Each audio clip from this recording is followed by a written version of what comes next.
In 1987, an 18-month-old girl named Jessica McClure fell into an abandoned well in Odessa, Texas. She was wedged 58 feet underground in a shaft 8 inches wide. For 58 hours, the nation watched. Rescue workers drilled parallel shafts. People stood vigil across the country. Millions of Americans couldn't sleep. When Jessica finally emerged, dusty alive, with a small scar on her forehead, the country exhaled as one organism. The fundraising that flooded in within days eventually exceeded $1 million, held in trust for her future. That same year, roughly 11 million children died from preventable causes. Quietly, dispersed across dozens of countries. Their names unknown, their faces unseen. No vigil, no parallel shaft drilled in their honor. The donations directed toward child mortality, spread across dozens of organizations, thousands of campaigns, years of advocacy, were a fraction of what one child in a Texas well received in 72 hours. This isn't cynicism. It isn't a critique of the people who cared about Jessica. What it is a window into something deeply strange about how human minds assign value to human life. Something that should disturb you, if you're willing to let it. The psychologist Paul Slovic has spent decades studying this, and he calls it the identifiable victim effect. The principle is deceptively simple. We respond more powerfully to one named, known, visible person in distress than to any number of anonymous statistical lives. In one of his experiments, participants were shown a photograph of a child named Rokia, 8 years old, living in Mali, facing starvation. Donations poured in. When a different group was instead told that food insecurity affects 21 million children across sub-Saharan Africa, donations dropped. The scale didn't add urgency. It subtracted it. But Slovic found something even more unsettling when he pushed the experiment further.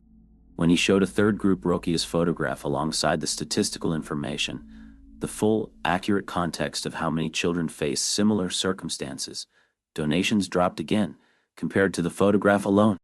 Adding context made people care less. The statistics didn't sharpen the image. They blurred it.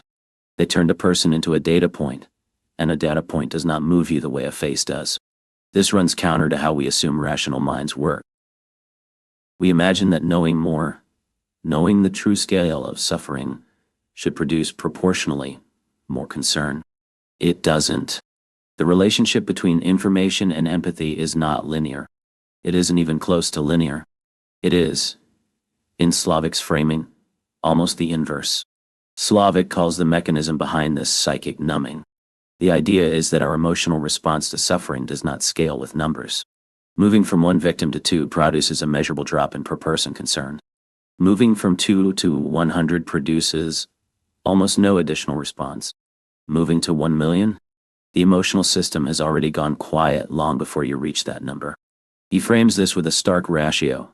If saving 1 life feels like a 10, saving 2 lives should feel like a 20 if we were rational actors. But it doesn't. It might feel like a 9. Sometimes, in carefully controlled studies, measurably less than a 10. The second life dilutes the first. The neuroscientist Tali Sharot has written about how emotional systems evolved for immediate, proximate threats. Something is wrong with the child in front of you.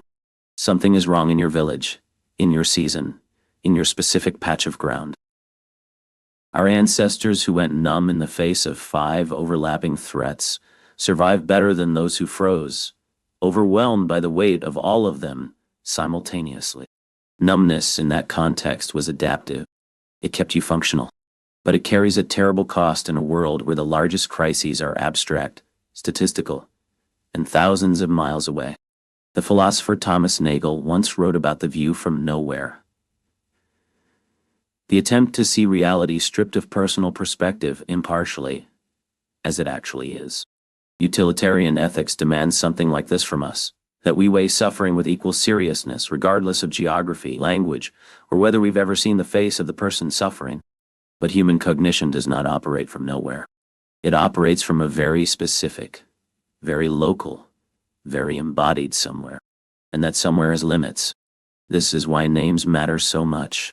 In 2015, 3-year-old Alan Kurdi drowned in the Mediterranean. The photograph of his small body lying face down on a Turkish beach circled the world within hours.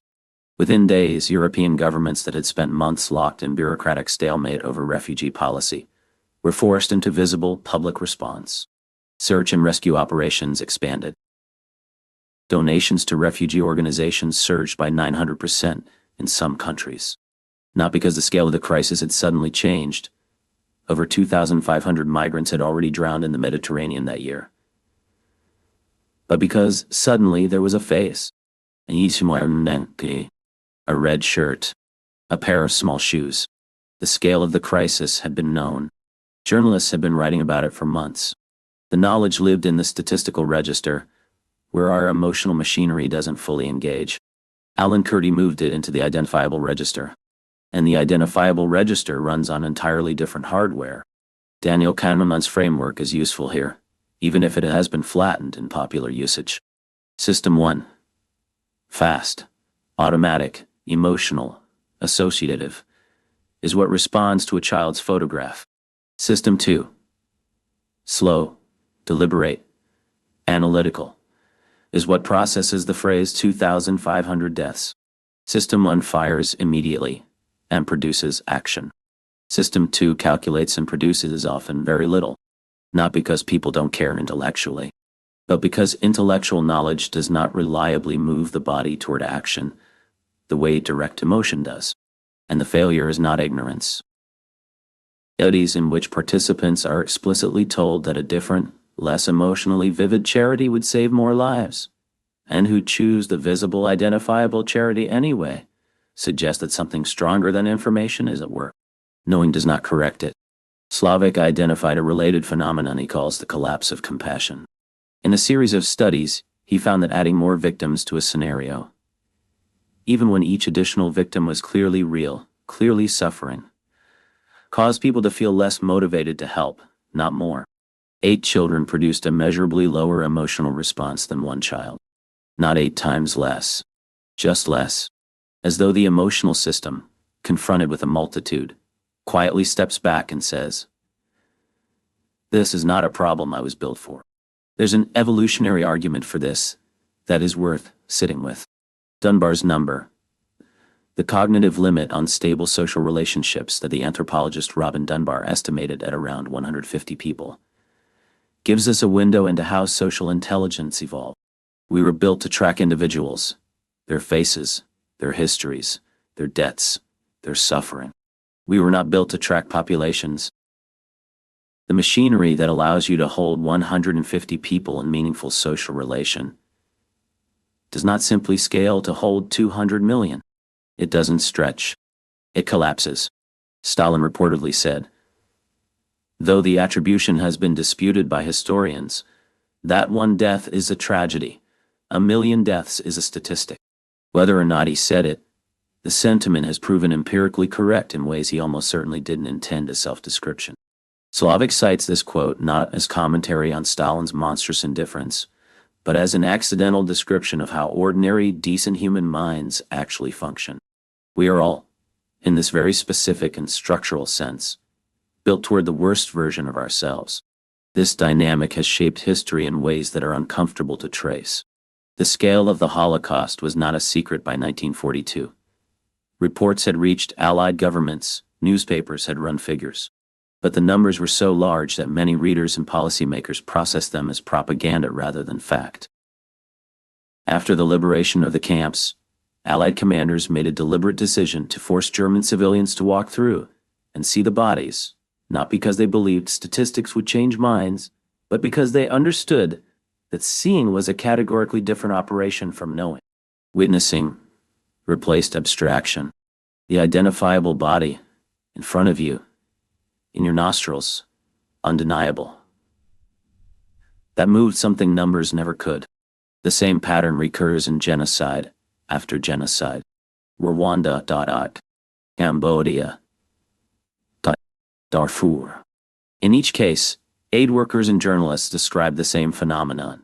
As the reported death toll climbed, international response did not scale with it.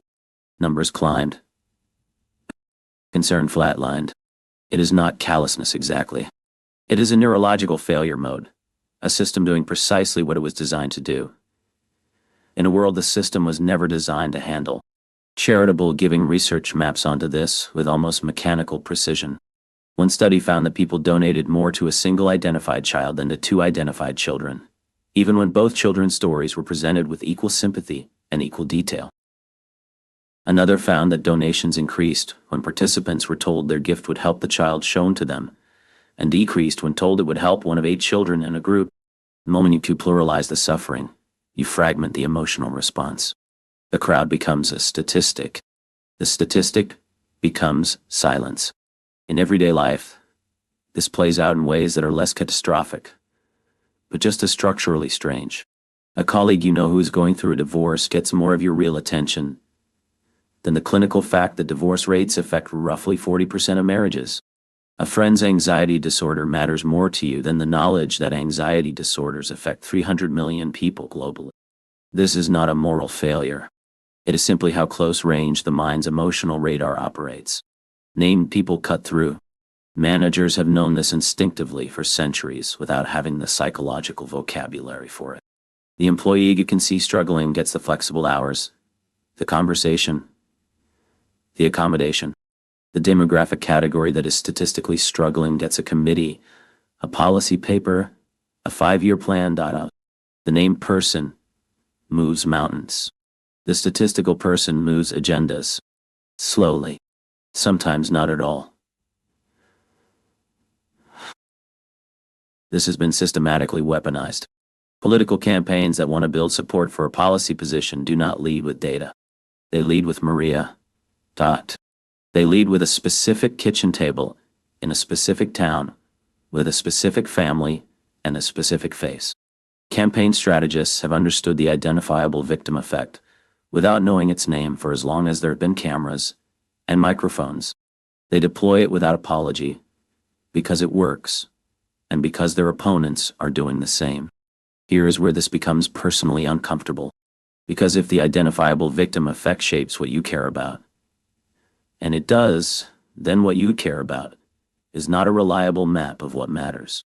Your empathy, which feels like a moral compass, is partly a function of which faces happen to be visible to you, which names happen to reach you, which stories happen to penetrate the specific media environment you move through. This is not character. This is exposure.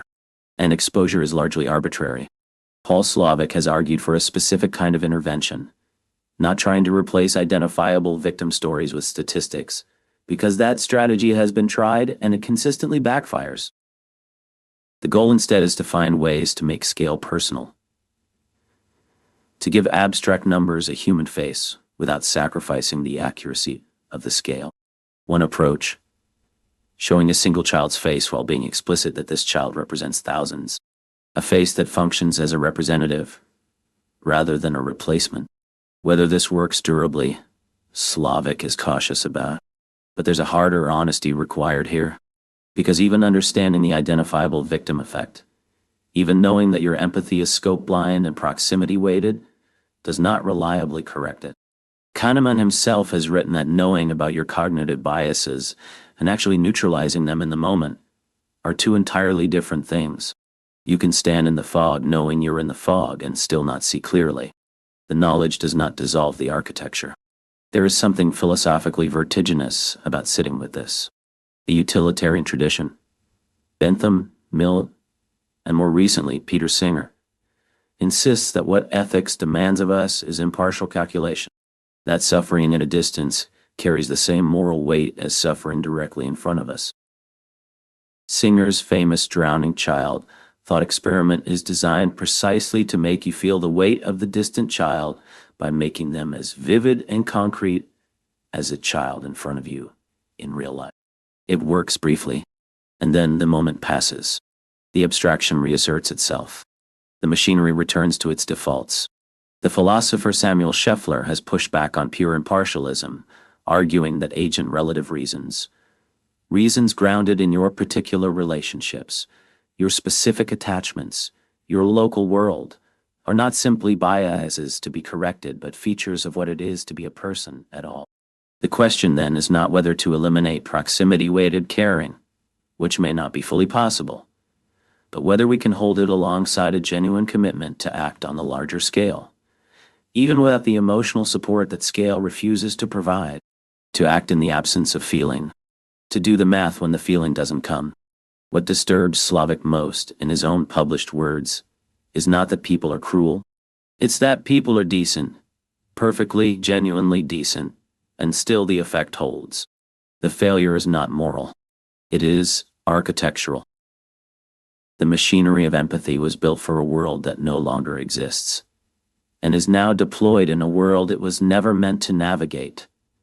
A world of cameras and satellites and instant information about suffering at any distance, where the gap between knowing and feeling has never been wide. One death is a tragedy. 1,000,000 deaths is a statistic.